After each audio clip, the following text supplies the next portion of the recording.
Hello guys, ito na naman si ARABNOY. Welcome to my channel again. For today's video, I want to make Bademjan Kabab. Eggplant kebab. This is Bademjan. They will call it Bademjan. So these are all my ingredients. Eggplant. I take off already the skin. 1 tablespoon lemon juice, salt, turmeric powder, black pepper, and water. 1/3 cups of water. So first, to set aside, because this is for sauce for later. So first we have to fry the eggplant. So I will cut just like this. Not too much thin, not too much big, because after fry we have to cook again in a sauce. So like this.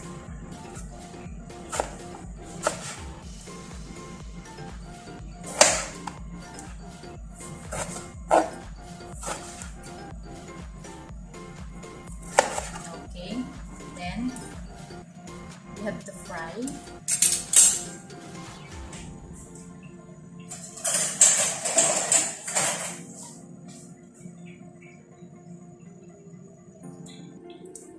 So now I will put the oil in pan. We have to fry the eggplant.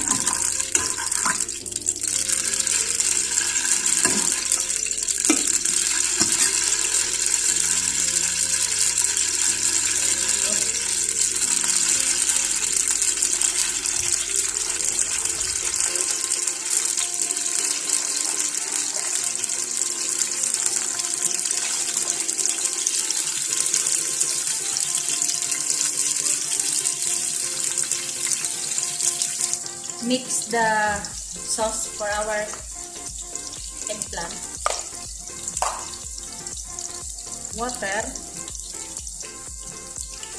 lemon juice, black pepper, salt, and turmeric powder. So just mix it together and set aside.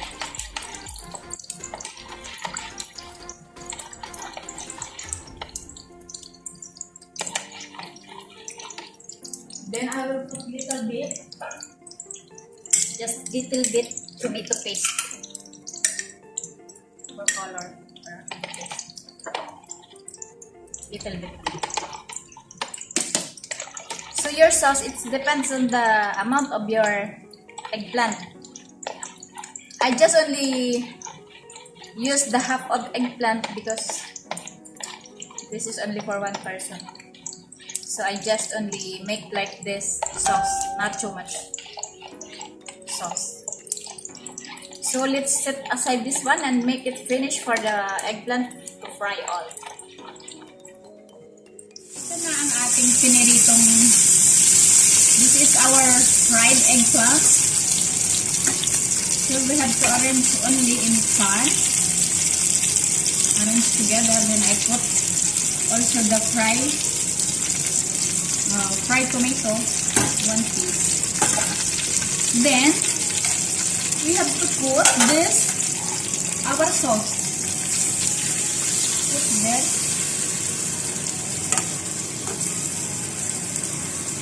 Then we have to cover.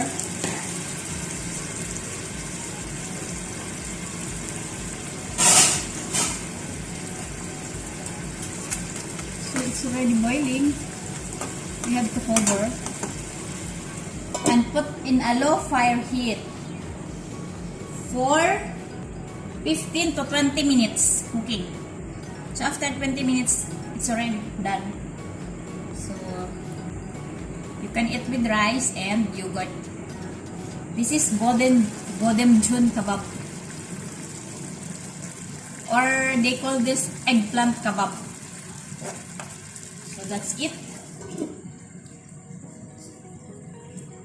Let's wait to cook then.